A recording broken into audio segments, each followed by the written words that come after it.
একজনের ওই কুবাইছে, ওই কুবানের বাস পেয়ে দেখা গেল আরেকজন আইছে, ওরও কুবাইছে। রাত তখন প্রায় 9:30।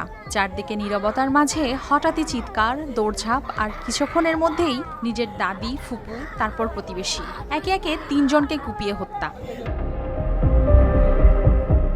গেল 27 এপ্রিল আনুমানিক রাত 9:30টায় ফরিদপুর সদরের গদাধর ডাঙ্গি গ্রামে ঘটে এই নৃশংস হত্যাকাণ্ড। জানা যায় মানসিক ভারসাম্যহীন যুবক আকাশ মোল্লা কোদাল নিয়ে প্রথমে তার দাদি ও ফুপুকে কুপিয়ে হত্যা করে। এ সময় তাকে থামাতে গেলে প্রাণ হারান প্রতিবেশী কাবুল আহমেদ। এছাড়াও একজন হয়েছেন গুরুতর আহত। তাকে উদ্ধার করে নেওয়া হয়েছে ফরিদপুর মেডিকেল কলেজ হাসপাতালে। মাথার সমস্যা, মাথার সাথে মাথার সমস্যা বুঝছেন।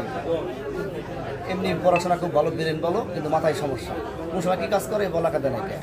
বাড়ির থেকে সবাই বলতেছে যে ওর মাথায় একটু সমস্যা আছে, তো ওই জন্যই মনে হয় যে কোনো কথা কাটাকাটি জেনে দেখা গেলো এক পর্যায়ে রাগ করে ওই প্রথমে দাদি ছিল কিংবা ফুপু ছিল, যে কোনো একজনের ওই কুবাইছে, ওই কুবানের বাস পেয়ে দেখা গেলো আরেকজন আইছে, ওরও কুবাইছে। যখন ওর কুবাইছে রাস্তায় যখন হাউকাও তখন আরেকজন আইছে, আর একটা ব্যক্তি আসার পরে ঠেকানোর জন্য মানে ওরও কুবাইছে।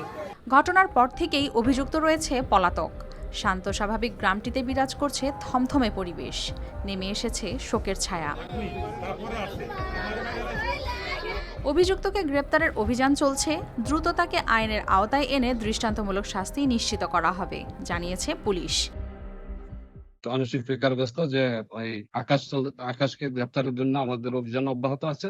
আমরা আরো জোরে অভিযান অব্যাহত করতেছি। না, এটা মেডিকেল পরীক্ষা বলতে সে টিবি হাসপাতালে চাকরি করতো, ওখান থেকে তাকে মানসিক বেকারগ্রস্ত দেখেই তাকে চাকরিচ্যুত করছে।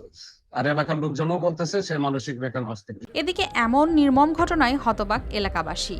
শোক আর আতঙ্কের মাঝেই একটাই দাবি, অপরাধীকে দ্রুত গ্রেপ্তার করে তার দৃষ্টান্তমূলক শাস্তি। News desk, RTV।